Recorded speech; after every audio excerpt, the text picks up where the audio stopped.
Ex-analysts. Empowering analysts, transforming market.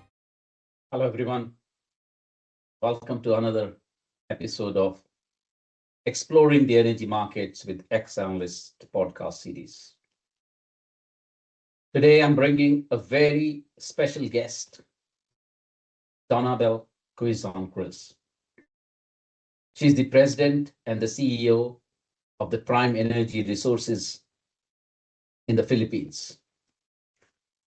Donna and I had worked long years, Shell, in Asia Pacific in Kuala Lumpur.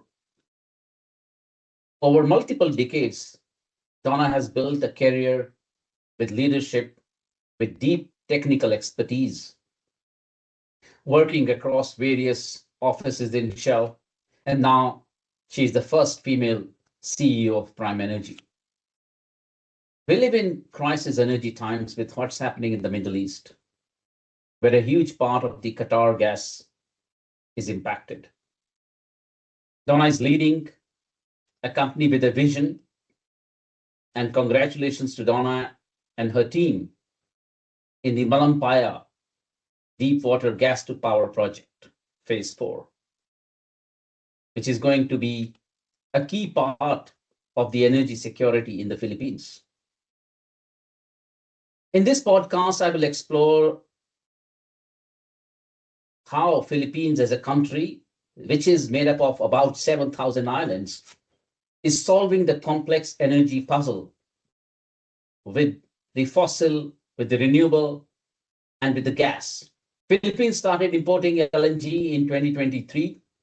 Not a big importer. It imports from countries like Australia, Nigeria, Malaysia, but certainly a key part of a very important evolving energy mix in the Philippines. We will explore about how Donna's stint in early career in refining, in downstream, in the entire value chain, with time in The Hague, how she's uniquely positioned to drive innovation, safety, reliability is such an important sector in the industry. Let's dive into the energy markets. Let's dive into the gas markets. Let's dive into Philippines. Welcome, Donna. Welcome to Exploring the Energy Markets podcast with Ex-Analyst. I'm really excited and honored to bring a leader like you who has really done a long career in oil and gas and now being a very important role and a leader in the Philippines industry. Welcome, Donna. Thank you very much, Mukesh. It's always a pleasure to see you and converse with you. Thank you for this opportunity. Thanks, Donna. I'm really excited. We go long years working together at Shell, but today is a very important day. And I think you are leading a very important role in the Philippines, gas industry. I was looking at some of the numbers, Donna. I mean, if you look at the LNG exports in the world, we have come along from 240 million tons LNG sort of exports in 2016 to now 440. In that big number, of course, Philippines also became a big importer of LNG, at least started importing in 2023, as the domestic gas side of the market is probably a little bit of decline. But I think what you're doing, you're trying to arrest that decline. So tell me more about, Donna, what you're doing now, what is Prime Energy Resources, and congratulations on some of the latest achievements. So let's hear it from you. Oh, yeah. A bit of a backdrop. So in my role as president and CEO of Prime Energy, the big objective really is to generate resilient long-term cash flow with steady dividends to shareholders. There are 4 areas where I prioritize meeting these objectives. One is that I maintain safe, reliable, and efficient operations of our base business. I, with my team, come up with and implement profitable life extension projects because, as you know, upstream is a very cyclical and limited lifespan type of industry, and we need to continue replenishing the reserves.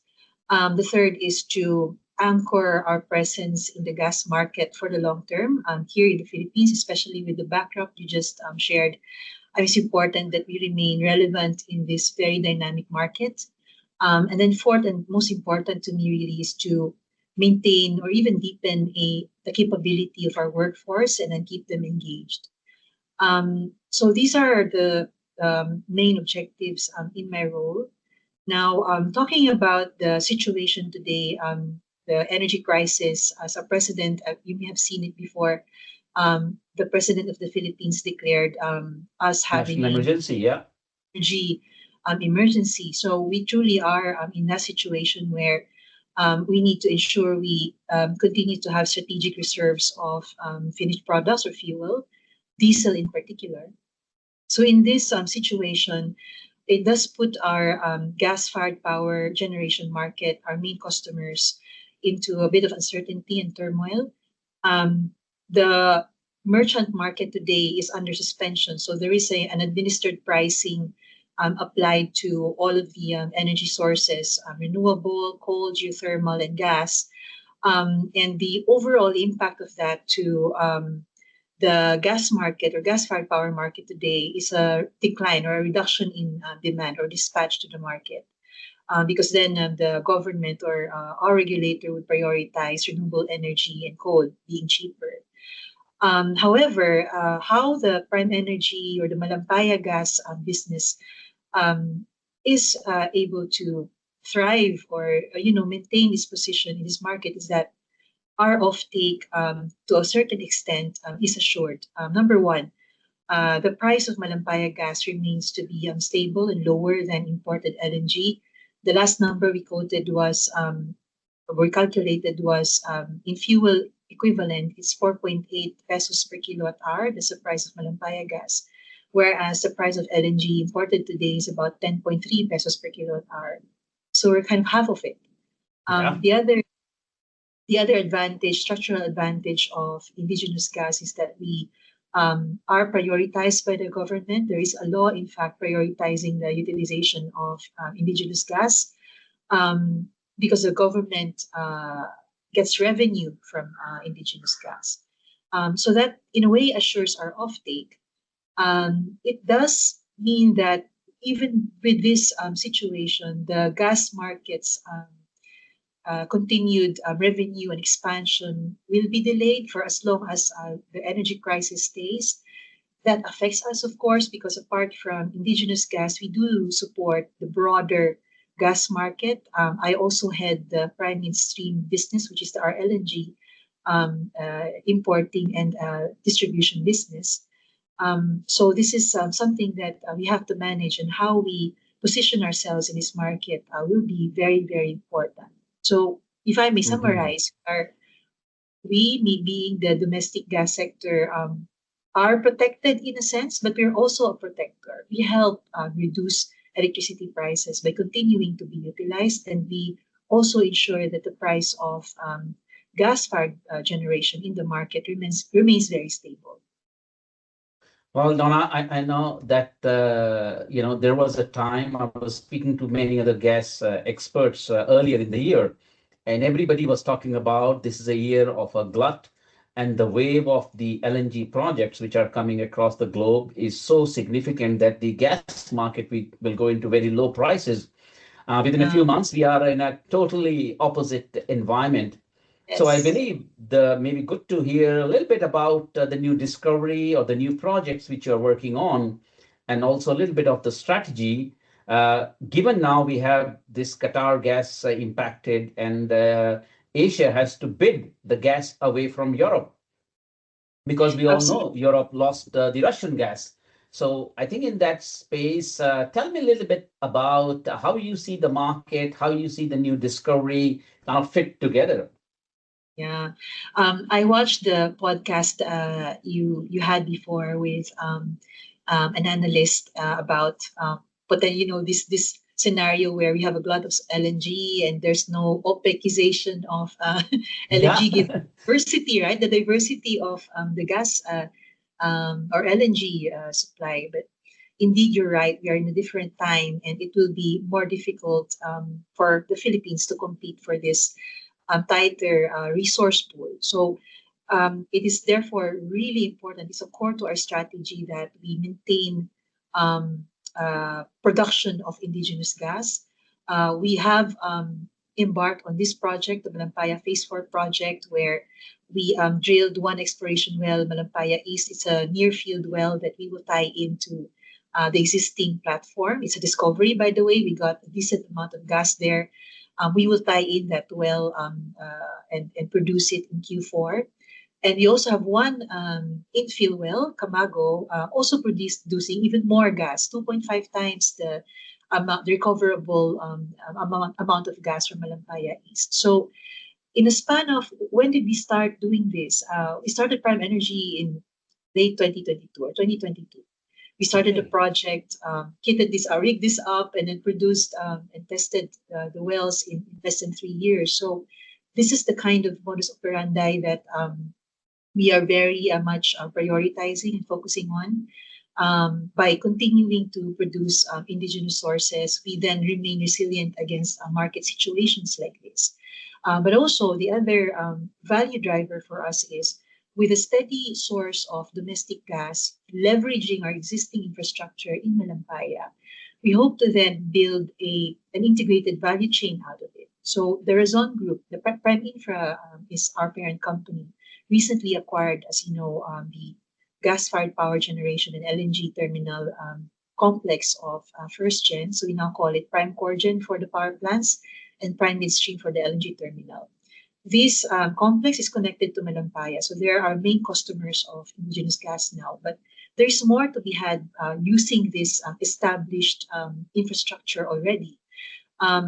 So we have been advocating for what we call a gas aggregation model, where with the help of a steady source of domestic gas that is cheaper, we would then blend this source of gas with an LNG source, which could be more expensive, it could be cheaper. So we do a bit of hedging with LNG to create a kind of reliable source of a steady source of competitively priced blended gas, which we could then supply to the market here in the Philippines. And we can, supply not just gas-fired power generation plants, but also the industry in Luzon or even the islands.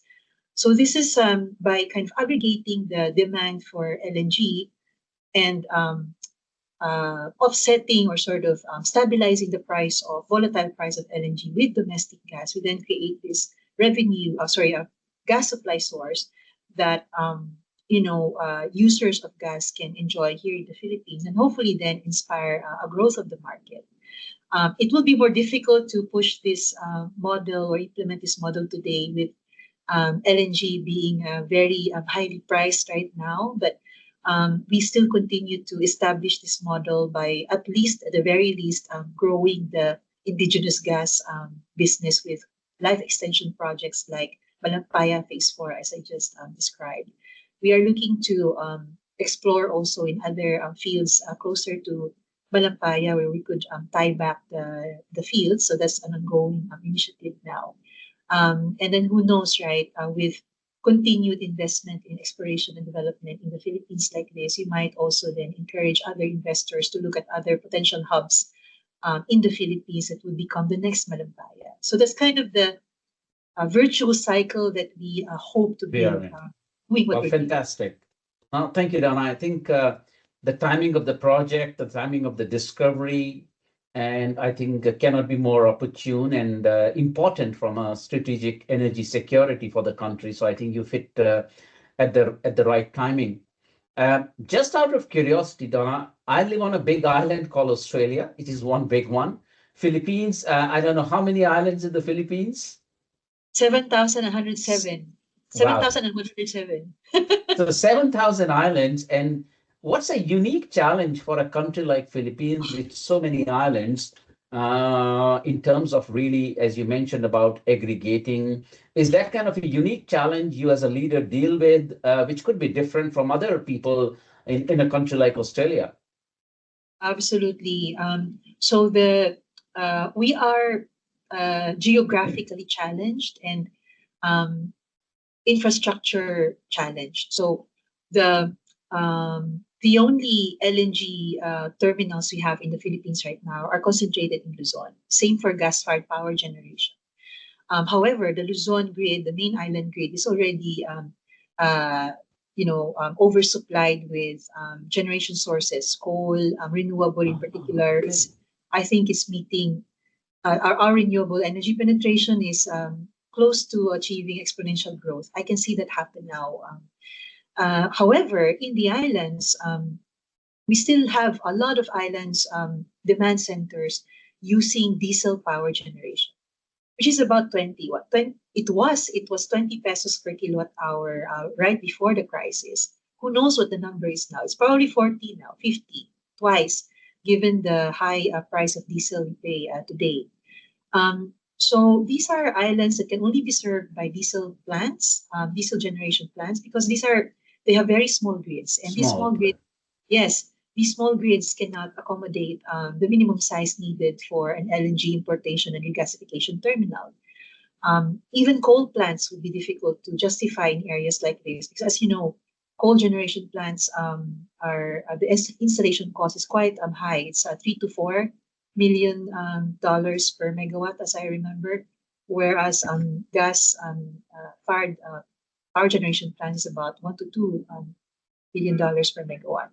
So there is that structural disadvantage that this incentivizes investors into entering the generation market in the islands. And therefore, what I'm in fact very excited to hear about, I've been hearing it, I heard it in fact in the podcast you shared also, Mukesh, solutions where we can modularize LNG importation and gas generation in smaller islands like this.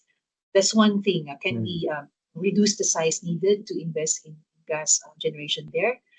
The second opportunity is, can we aggregate electricity demand in the islands like this by maybe connecting some island grids into one demand hub, and then bolt in an LNG solution there? It could be doesn't have to be a regas terminal. It could be maybe ISO tanks or CNG or whatever. So there are many technologies that we hope to apply in our situation in the Philippines. Price will be a problem because LNG is expensive now. Coal is cheaper, but installation cost is high. We have these dilemmas. Indigenous gas really, to me, is one cure to it. If we can maybe blend indeed the LNG supply with cheaper gas domestically, maybe it can help with economics. So there are things like this that we have to consider, Mukesh, and I don't know what the answer is, but these are the things we're studying now in my prime midstream business. Fantastic, Donna. Now, I know that Australia, which has also a very high penetration of the renewables in the energy mix, but the downside of that is that we end up running coal plants on a lower utilization levels and even thinking of retiring them. And then we have high renewables. So the power price volatility becomes very high. Absolutely. And then the investors who want to invest in the renewables, they don't get paid. So it's kind of a vicious circle sometimes that all those countries who have not yet come out of the fossil, who have not yet fully gone on to the renewables, the transition phase is very, very volatile. And I think indigenous gas in that space will be a true stabilizer of the volatility. Yes, sort of in the country. That is the word. You got it, Mukesh. And you're absolutely right. I think we must continue to focus on or prioritize penetration of RE, renewable energy in the islands, because really, truly, it's free energy and we're very rich. The Philippines is very rich in it. However, you're right. We have to then tandem it or partner it with a stable electricity source. What would that electricity source be that is sustainable and competitively priced? That is a challenge for the industry here in the Philippines. Let me touch a little bit upon from a national perspective. I know you must be engaging with a lot of the government, a lot of the strategic think tanks in the Philippines. If you cast your net a little bit wider, just beyond the gas market, right, the entire oil and gas sector, what do you see is kind of the number one challenge? And what do you want to change in that policies or anything which might unlock much better potential utilization and more opportunities? So what comes to your mind in terms of what should be done and what kind of challenges are there? Yeah. To me, the biggest challenge really, if I kind of sum it up into one big word or two big words, or three big words, is access to energy. Access to energy in the uh, kind of island sections of the Philippines and in Mindanao. When there's access to energy or electricity in these areas, growth will sprout. It's access to cheaper electricity is what I believe hinders growth. Now, how can we unlock that? There are many, I mean, there are a lot of factors being discussed or floated here, but I can enumerate maybe three. Number one, we have a grid. We have a grid in here. I mean, we have a national grid system. In Luzon, it's very well, it's there, it's established. However, in the islands, it's something that needs to be improved. Reliability of it needs to be improved. Construction needs to be sped up. Inter-island connection needs to happen, and for that to occur, it's going to need partnership with the public and private sector. There is bottleneck in terms of permitting. There is a bottleneck in terms of the capability of operators, power plant producers or generators or generating companies to deliver the projects. One contributor to that is financing as well, and that's the third piece that I would like to share. Financing the kind of projects that we need is an issue because with uncertainty in offtakes, banks tend to still be very hesitant about loaning projects like this. Okay. Now, why is that an issue? We are a market, as far as I remember, our generation market has been used to a kind of a capacity-based offtake agreement. So you have a kind of a take or pay offtake agreement with the distribution utility, which you then back to back with your fuel source. So this kind of setup then allows for financing security, and banks will be very happily fund projects like this. But in the Philippines today, we have more and more a more flexible market. We have renewable energy, as you know. We have a growing merchant market, and therefore, the certainty of offtakes is not always there. There's no take or pay anymore. You have to compete in the merchant market, right? So, can financing institutions create solutions or a suite of solutions that enable investors into this market? And that's also one challenge that we have today. If we allow this kind of framework to just float like this, we might not be able to solve the problem of access to energy because there would always be people needing the money. There would always be banks needing certainty of offtakes. And then there would always be projects getting delayed because there is no grid to accommodate their generation capacity, no banks or permits not being approved. And so I then talk about, sorry, I said the third point. This is my third point. The third point really is a almost affirmative action. I call it affirmative action on the side of our Department of Energy to really implement an energy mix.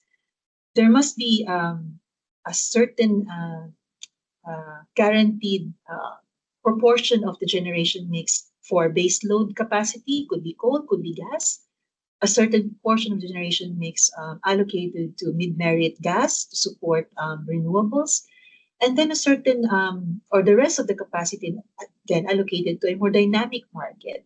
So if we have this set up and offtake agreements follow this kind of structure, I do believe that banks would be more open to financing strategies aligned with this structure.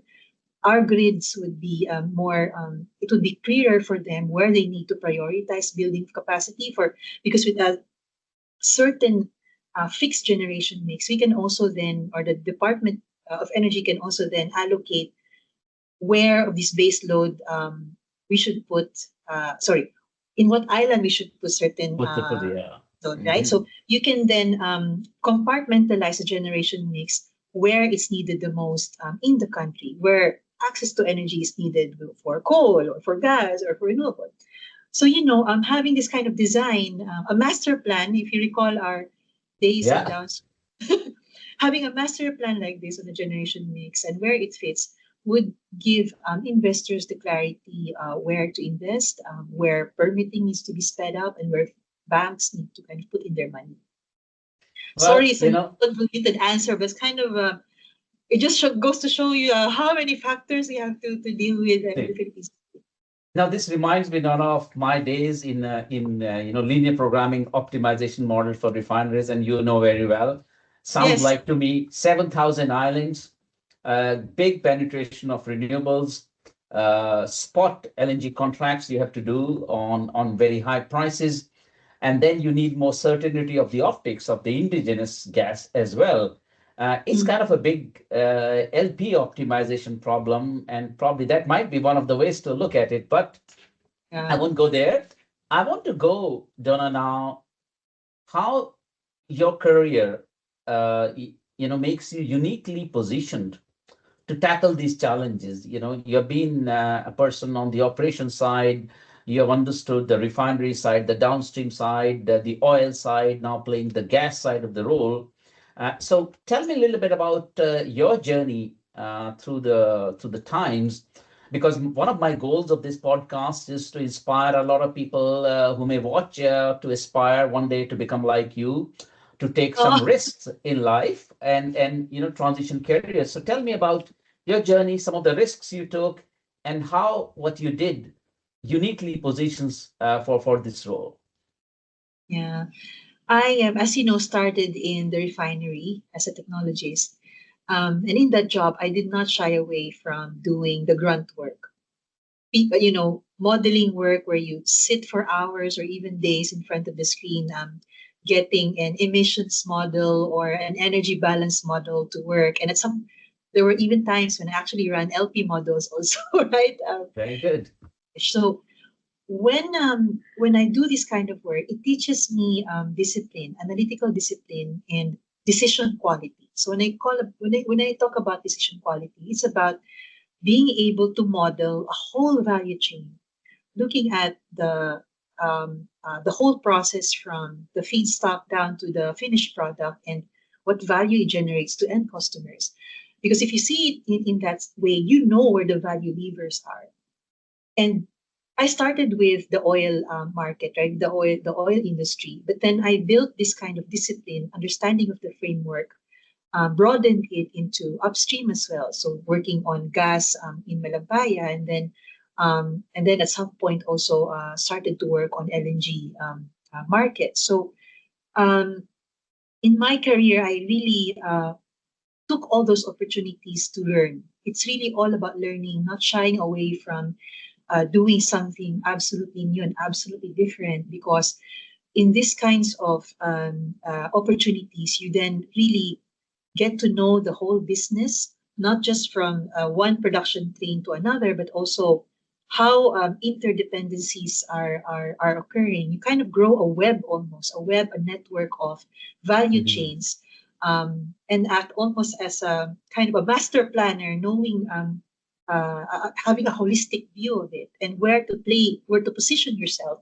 in whatever part you are in the business, in this big complex web, and how to kind of generate revenue or value out of it.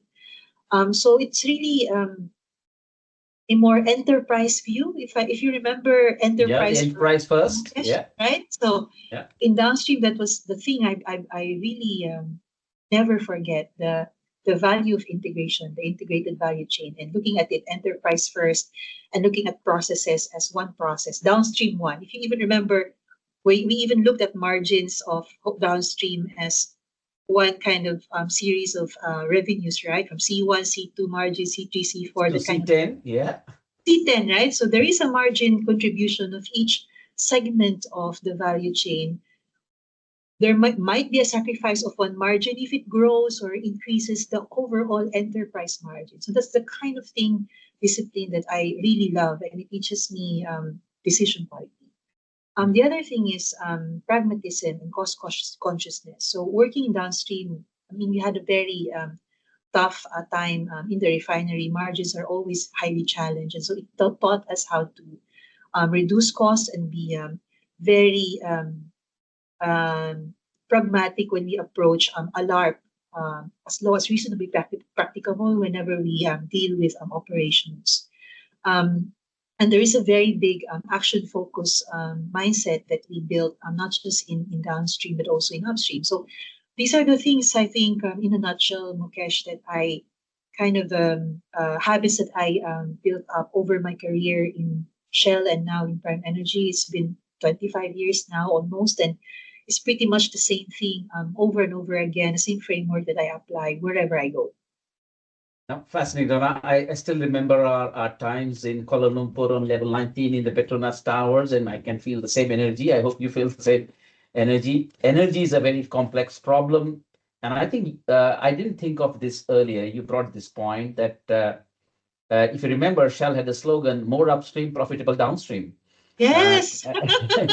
So I think downstream experience teaches you really cost consciousness in cents, not in dollars.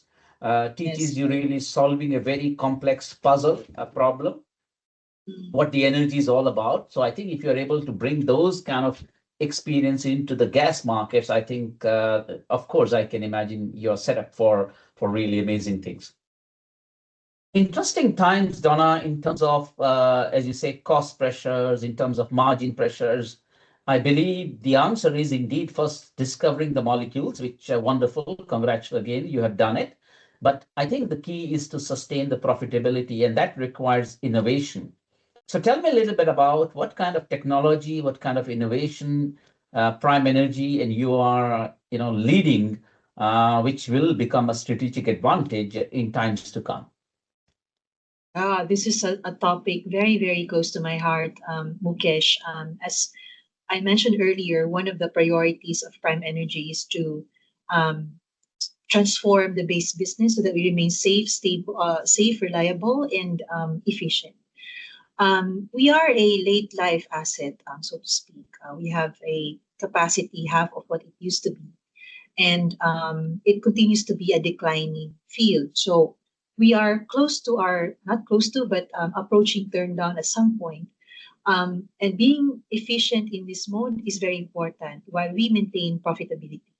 So what the team has been working on is really looking at our operations and maintenance philosophies differently. What kind of game changer philosophies can we apply to drastically reduce our costs? So one area, for example, is we have been operating with redundant production trains. So what the team is looking at now, can we operate under one single train, yet maintain reliability as it is now? Our reliability is more than 98% right now, one of the best in the world, maybe. So the challenge then, the innovation then, is achieving the same levels of reliability, but with less redundancy. And there are technological answers to that, and there are process operational answers to that. And that's ongoing now. The other challenge for us is how can we produce more gas without spending more? So we're focusing on WRFM, as we call it, wells reservoir facilities management, to debottleneck our facilities such that we create less pressure differentials across the system and produce more gas without having to drill a new well. Subsea compression even is one area we're looking at. That is a new technology that Shell recently implemented as a proof of concept in Norway. It's ongoing now. It's really good. However, the economics of it is something that we have to look at. The other third point to me, and very, very much close to my heart, is there a way to find the next place to drill without the long cycle times required? How do we harness the data that we have using AI, using other measurement methods, seismic reprocessing methods that would find us the next big Malampaya hub? So these are areas of great, great interest for Prime Energy now. And if there's a company out there who can help us with this, that will be absolutely welcome. Fascinating, Donna. I think you're right. There is so much of technological innovation which you can leverage, and I think what you're doing is exactly that. But running a company, running a business is not just about technology, it's about people. And I know for years that you are a very strong people leader. So let me ask you some questions about your career as well. well, going through the ranks and now being the first female CEO of Prime Energy, I'm sure is quite an achievement and a lot of inspiration for a lot of people.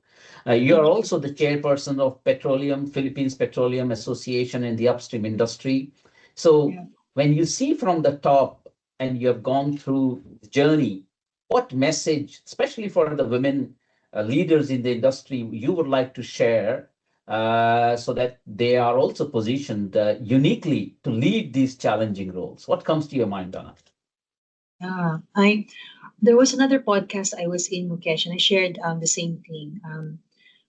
Being a woman leader has an advantage, and I'm not saying it's only women having this. It's just that for women, we have gone through experiences in life based on our, our biology and the role that we play in society, where we really are able to build or experience the whole gamut of emotions or challenges that not everybody are privileged to experience. Um, we are mothers, we are caretakers for our parents. We, for a while, and it continues today, we have to break the glass ceiling in order to get where we are, and it means debunking and breaking biases on what leadership should look like.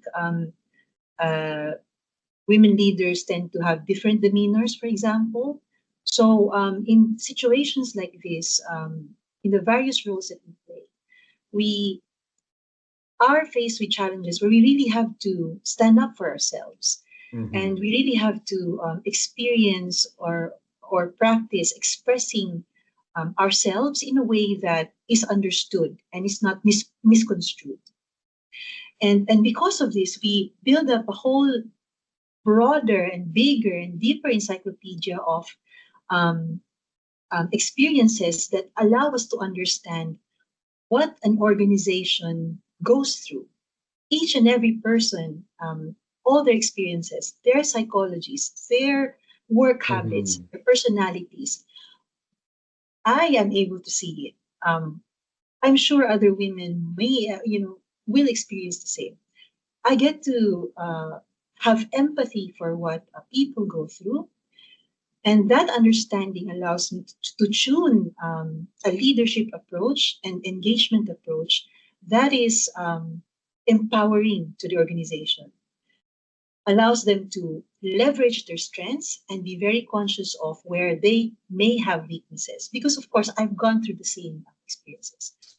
So this kind of intelligence or a multiple intelligence, if can call I, it I like that, that multiple intelligence. this kind of multiple intelligence gives me the data to be a better leader and to create a strategy that unlocks and unleashes the intelligence and the talent and the motivation in the organization. So for the women leaders, what I would really say is, believe in yourself. Um, don't be afraid to be who you are. Understand your strengths, understand your weaknesses, and by doing so, you then really create a portfolio for yourself, a leadership portfolio for yourself that will be effective and meaningful and relevant for whatever business you're leading. Yeah. So that's really the gist of what differentiates, I believe, my style with maybe conventional styles that you and I have experienced before and maybe continue to experience. I have, of course, other lessons or advice that I can share, Mukesh, but these are more generic. If you can I'm indulge me, sure you will be reached out, Donna, by people after this podcast to talk more about those kind of things. I'm sure. But you're so right. I really find that the kind of empathy, I really give credit to my chemistry teacher, Donna, when I was at school. I'm a product of her, and she really Ah, inspired me. I was very inspired by a lot of other Shell leaders. I would not hesitate to name. Margaret Weddell was my strategy manager in Shell, and Brenda Stout, if you remember, I think fantastic women leaders who really taught courage and who really taught to stand as well as have the balance of the empathy. So I think those are very key kind of parts of the equation. You didn't talk about the role at the Philippines Petroleum Association. What does it Oh, mean and how yes, do you yes, influence? I'm sure you are a key influencer in the industry. So tell me a little bit about that. absolutely.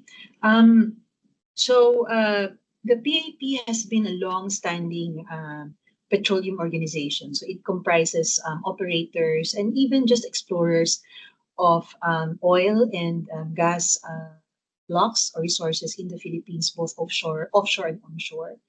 And since it has been long-standing and there hasn't been much exploration activity in the Philippines over the last 12 years, I thought it would be a really great idea to leverage the things that we're doing in Prime Energy to um, liven up, to kind of refresh the PAP. So when I agreed to become the a chairman of the or chairperson of the PAP, that was the task. We rebuild or build up or make active our connections in the PAP to start inspiring again the industry in the Philippines and hopefully the region and the globe to continue exploring and developing resources in the Philippines. So where do we have areas of collaboration or thrust? One is on sharing of knowledge and resources. In our industry, Mukesh, data is king. Yeah. There's a lot of data in the Philippines on the various blocks all around here that require very good data management or technical data management. So we're doing that now in Prime Energy. But for us to build that technical data knowledge of all of the hydrocarbon resources in the Philippines, you had to really, utilize our networks and our relationships to kind of create this database. And of course, the DOE is one major supporter of this. So this is one area of collaboration that we are focused on. The other one is how can we inspire more competitive drilling activities in the region, because drilling is a very expensive venture. It's a high risk, high reward venture, exploration, I mean. So is there a way to build that competitiveness by economies of scale? Can we all work together? Can we collaborate? If there's a block that one operator wants to drill, can we maybe share our resources for a certain framework agreement to make it more cheaper for them? So this virtuous cycle is what we hope to start in the PAP. And then last but not the least is to continue contributing to nation building. Our roles as upstream leaders here in the Philippines is there is a duty to it. I myself consider my role Mhm. as having a duty to country. Energy is a basic necessity for every person. Energy is a source of energy security. I mean, security, sorry. So, in what ways can we help the government create that energy security through the work that we do, through policy advocacies, through highlighting areas for improvement in the government? So there are many to mention. There are many policies that our Department of Energy now are building up and advocating and pushing in order to inspire more petroleum extraction here in the country. So hopefully with the PAP and the network that we're building, we can start pushing for that and really create results. No, fascinating, Donna. Again, I would say you rightly pointed out that data is key analysis, and that's what my goal at X Analyst I founded last September is to really Yeah. empower the analysts with data, high quality analysis, high quality discussions with leaders like you, and that's how you sort of transform the markets. And maybe one point which I'm sure you talked about as well is that we grow up asset-based trading. I want to flip the pyramid, and it is more trading-driven assets. I think trading can be a big protector of margins when the assets go through the cycles. And I've seen in my life, and you've seen so many assets get divested because something didn't happen right, and we. We worked together, and I worked very hard, and I'm really proud when we at the Tabanga refinery as well. So I think Yeah. really adding trading as a leverage to the assets, and I think we talked about the hedging as well. Yeah, Fascinating. Where are you? I want to ask you to close. Where are you heading next? I see you probably be heading next to Singapore. What's the key mission there? yeah. I mentioned earlier the main focus areas for Prime Energy and my priorities as a CEO. One thing that we are also looking at is, of course, the Philippines is a market that we want to nurture and grow. There is a future in the Philippines. It just needs a really good push and very determined affirmative action, right? But for Prime Energy, we want to build a resilient cash flow that also enjoys some level of diversity. Where else can we potentially use our capabilities to grow the business? And that's in other brownfield areas in the globe. So when I say brownfield, these are upstream operations or midstream operations where we can utilize what we already know and what we do best um, in transforming the operation of the business to one that's more cost efficient, into coming up with a growth plan, exactly like we did with Prime Energy when we came up with this drilling campaign, and now I have 2 wells about to flow in Q4 in less than 3 years.